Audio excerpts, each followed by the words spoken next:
Dimanche 21 septembre 2025, mesdames et messieurs, bonsoir et bienvenue dans cette nouvelle édition. Dans les actualités de ce jour, chaque jour, le réseau interconnecté d'Antananarive enregistre un déficit de production d'électricité estimé entre 30 et 50 MW. Ce manque est dû à la baisse du niveau d'eau dans les centrales hydroélectriques et aux pannes techniques dans les centrales thermiques. Le ministre de l'Énergie et des Hydrocarbures a annoncé que le gouvernement, à travers le ministère, la Jirama ainsi que les partenaires privés sont déjà engagés dans des actions pour résoudre ce problème. Les détails avec Radwan Zatouf et Anzar Radonaville. Nous sommes actuellement en saison sèche, ce qui entraîne une diminution du niveau d'eau dans les centrales hydroélectriques, notamment celle d'Indékalek, qui alimente le réseau interconnecté d'Antananarive.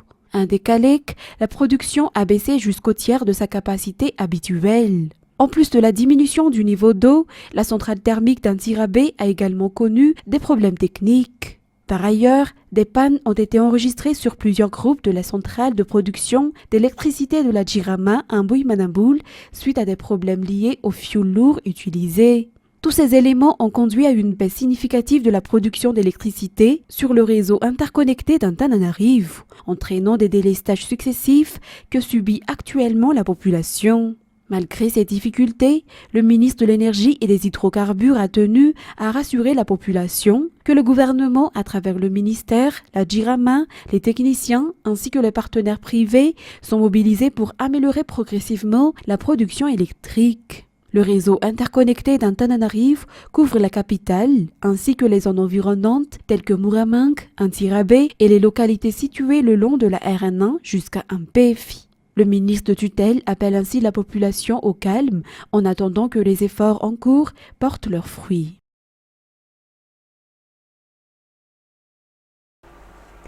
Madagascar a été élu le 18 septembre 2025 à Dubaï pour être au sein du conseil d'administration de l'Union postale universelle lors du 28e congrès de l'organisation pour un mandat de 4 ans couvrant la période de 2026 à 2029 selon un communiqué du ministère des Affaires étrangères.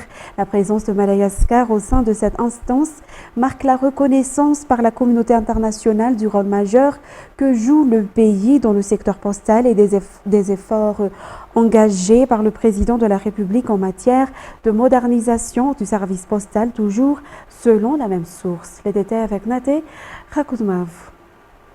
D'après ce communiqué du ministère des Affaires étrangères, Madagascar a donc été élu le 18 septembre 2025 à Dubaï, membre du conseil d'administration de l'Union postale universelle, à l'occasion du 28e congrès de l'organisation pour un mandat de 4 ans allant de 2026 à 2029.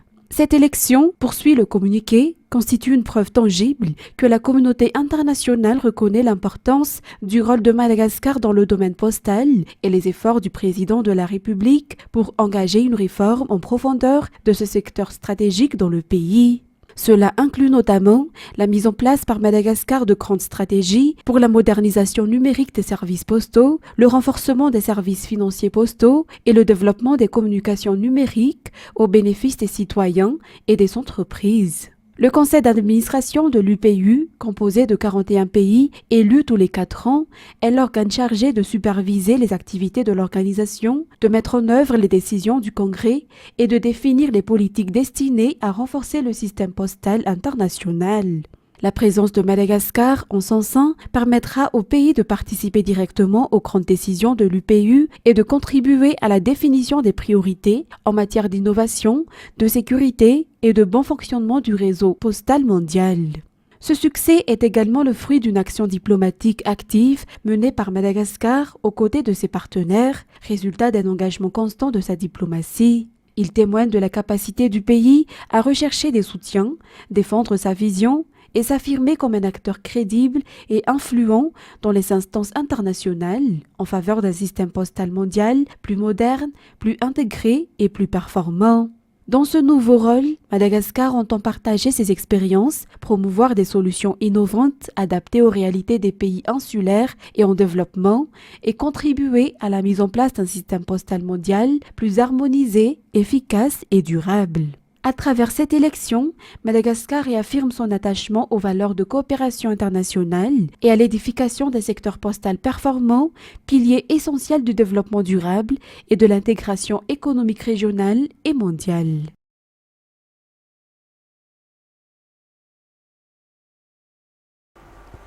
Dans un autre sujet, le Nouvel An malagasy a été célébré ce dimanche 21 septembre. De nombreuses activités ont marqué l'événement au Rouva de Madagascar. Aujourd'hui, outre la valorisation de la culture, un repas traditionnel a également été partagé, symbole de ce Nouvel An malagasy.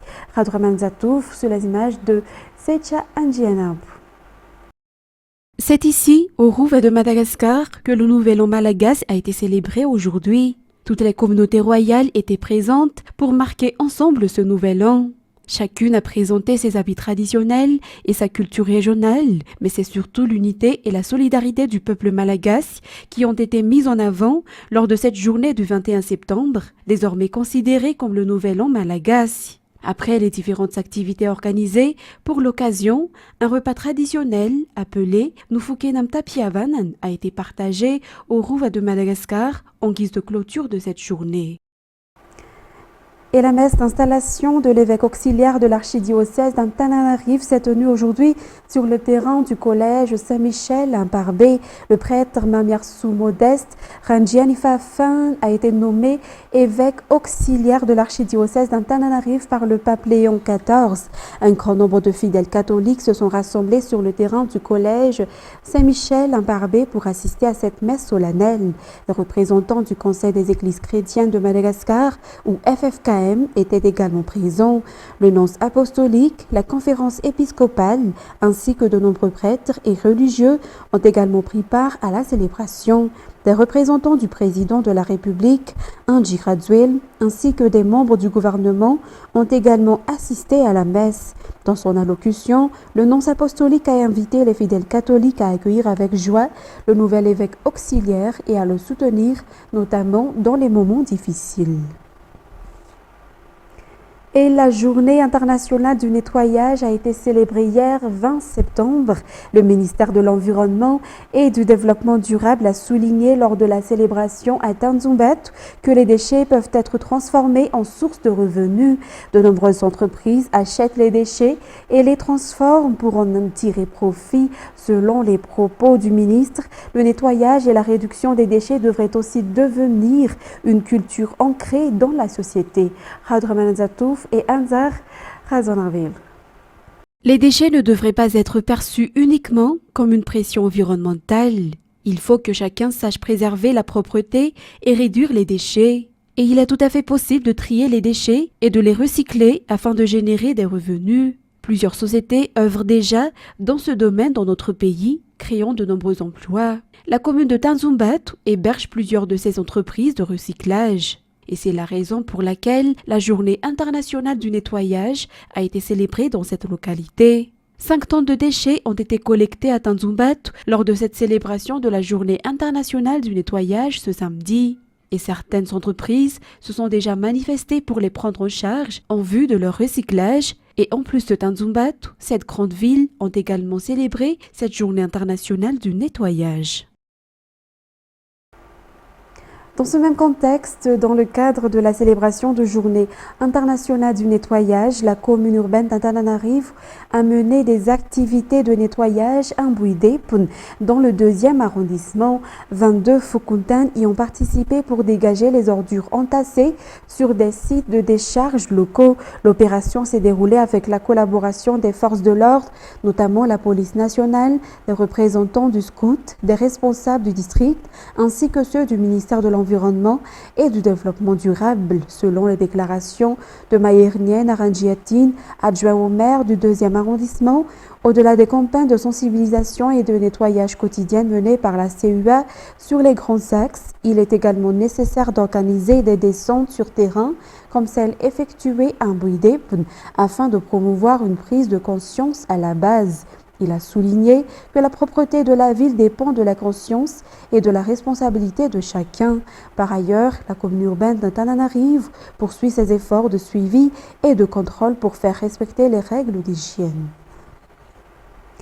Et pour obtenir une autorisation d'enseigner ou ouvrir une nouvelle filière, les demandes ne seront plus examinées uniquement sur dossier par la CNH ou la Commission nationale d'habilitation, mais feront désormais l'objet d'une descente sur terrain dans les universités ou établissements d'enseignement supérieur privés par le ministère de l'Enseignement supérieur et de la Recherche scientifique. C'est ce qu'a déclaré la ministre de tutelle, soulignant que cette nouvelle approche vise à améliorer la qualité de l'enseignement supérieur. Natera Koutmav. Auparavant, les universités ou établissements d'enseignement supérieur privés soumettaient leurs demandes d'autorisation d'enseigner ou d'ouverture de filière au ministère via la CNH qui les examinait à partir des dossiers déposés. Selon la ministre de l'Enseignement supérieur et de la Recherche scientifique, cette procédure n'est plus d'actualité. En effet, les membres de la commission devront désormais effectuer des descentes sur terrain au sein des établissements avant de pouvoir accorder ou non une autorisation. Plusieurs critères doivent être respectés avant qu'une autorisation ne soit délivrée par le ministère. Et la meilleure façon de s'en assurer, c'est d'effectuer une évaluation sur le terrain. Ainsi, la CNH procédera à une inspection préalable avant d'examiner les dossiers. Toujours selon les explications, 2 équipes distinctes sont mobilisées pour effectuer ces inspections. Cette nouvelle démarche s'inscrit dans la vision actuelle du gouvernement en matière d'amélioration de la qualité de l'enseignement supérieur à Madagascar. La transformation et la valorisation des produits alimentaires constituent un secteur porteur capable d'attirer de touristes à Madagascar. Ce domaine est en plein essor, notamment grâce à l'implication croissante des jeunes entrepreneurs, bien qu'ils aient encore besoin plus de soutien. Selon les explications, c'est dans cette optique de promotion et de valorisation de ce secteur qu'un événement est organisé à Antananarivo, dédié aux acteurs et producteurs du domaine agroalimentaire. Nate Andunia Martina et Sechanjianab. L'univers de la gastronomie évolue chaque jour et chaque pays dans le monde possède ses propres spécialités culinaires. Madagascar ne fait pas exception avec une richesse gastronomique qui reflète la diversité culturelle régionale. Il est donc tout à fait possible d'attirer les touristes en mettant en avant la créativité et le savoir-faire culinaire locaux. De plus en plus de jeunes Malagasy s'intéressent à l'entrepreneuriat dans le secteur de l'alimentation. Cependant, ils ont besoin de soutien, notamment en matière de développement de leur activité et d'accès au marché. C'est dans ce cadre qu'une journée spéciale est consacrée à la valorisation de cette filière. Plus de 40 entrepreneurs opérant dans le secteur agroalimentaire participeront à cet événement prévu du 25 au 27 septembre prochain à Indavamambe et plus de 5000 visiteurs y sont attendus. Place maintenant aux actualités internationales. Des milliers de Philippins se sont rassemblés dimanche à Manille pour exprimer leur colère face à un scandale de corruption impliquant des infrastructures fantômes pour lutter contre les inondations et qui aurait coûté des milliards de pesos aux contribuables. France 24. Ils ont été nombreux à rejoindre les rangs de la manifestation à Manille. Près de 50 000 personnes selon les estimations municipales, rassemblées pour faire entendre leur voix. Et dénoncer un vaste scandale de corruption autour d'infrastructures anti-inondation majeures qui n'ont jamais vu le jour malgré leur financement public. Ce que je veux dire, c'est que c'est vraiment honteux toute cette corruption. Mon père n'est qu'un simple ouvrier, mais il paie des impôts, comme ma famille, mon oncle et mes parents. Les gens sont fatigués, ils en ont assez. On veut faire pression sur le gouvernement pour qu'il fasse son travail. La manifestation s'est d'abord déroulée dans le calme, avant d'être émaillée d'affrontements et de violences avec les forces de l'ordre. Plusieurs manifestants ont été arrêtés. Des centaines de projets anti-inondation dits fantômes sont au cœur d'un vaste scandale de corruption qui a déjà précipité la chute de 2 présidents des chambres du Congrès. Et les nouvelles inondations meurtrières de ces dernières semaines dans l'archipel ont ravivé la colère et l'indignation des Philippins face à l'inertie des autorités. Ces manifestations interviennent alors que des ordres d'évacuation ont été émis dans le nord du pays en amont du super typhon Ragasa. La tempête pourrait toucher terre lundi, un nouveau test pour les infrastructures anti-inondation du pays. Et à Lima, environ 500 Péruviens ont participé samedi à une manifestation contre la politique du gouvernement qui a viré à de violentes échauffourées avec la police. Reportage signé France 24. Ce qui avait débuté dans le calme a rapidement tourné à la bataille rangée entre manifestants et police. Gaz lacrymogène contre projectiles. Cette mobilisation organisée par le collectif de la génération Z avait un objectif: dénoncer la politique du gouvernement péruvien. Nous sommes venus demander le départ de Dina Boluarte. Elle est incapable de gouverner notre pays. Aujourd'hui, elle a envoyé la police pour nous tabasser et nous encercler pour bloquer cette marche pacifique de la génération Z et d'autres organisations sociales. Dans les rues, étudiants, syndicalistes et militants sont venus dénoncer l'incapacité du gouvernement à juguler la crise économique et l'insécurité, mais aussi pointer du doigt l'usage excessif de la force lors de précédentes manifestations. Regardez autour de vous, il y a tellement de policiers, mais ils sont venus nous intimider. Quand on leur demande de venir nous protéger des crimes, personne ne vient. Une gestion gouvernementale remise en cause par les manifestants, mais pas uniquement. La procureure générale Delia Espinosa, elle, a mené des enquêtes sur de hauts responsables péruviens et se bat désormais pour conserver son poste. Le gouvernement lui a retiré sa protection policière et a tenté de nommer quelqu'un d'autre à sa place.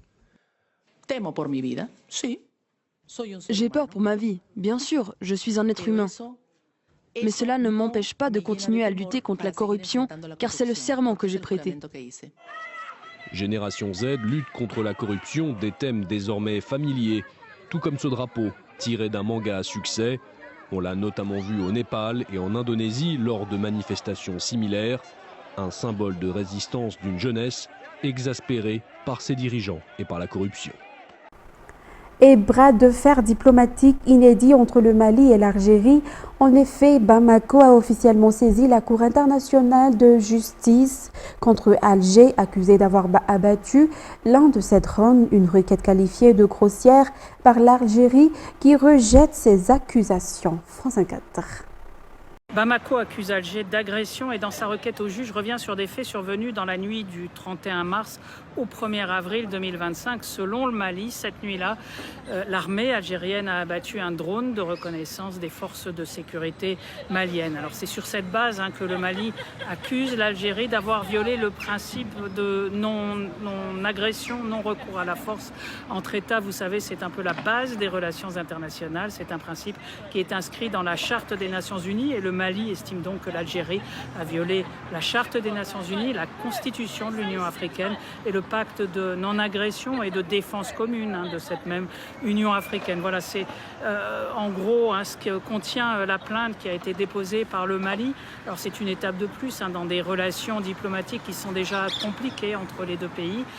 Mais il faudra attendre avant que cette procédure avance. Il faudra savoir si Alger consent à cette procédure. C'est la seule façon pour la Cour internationale de justice dans cette affaire-là d'être compétente pour pouvoir entendre de cette affaire.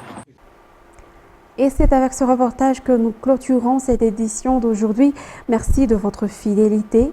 Excellente soirée en notre compagnie. Au revoir à tous.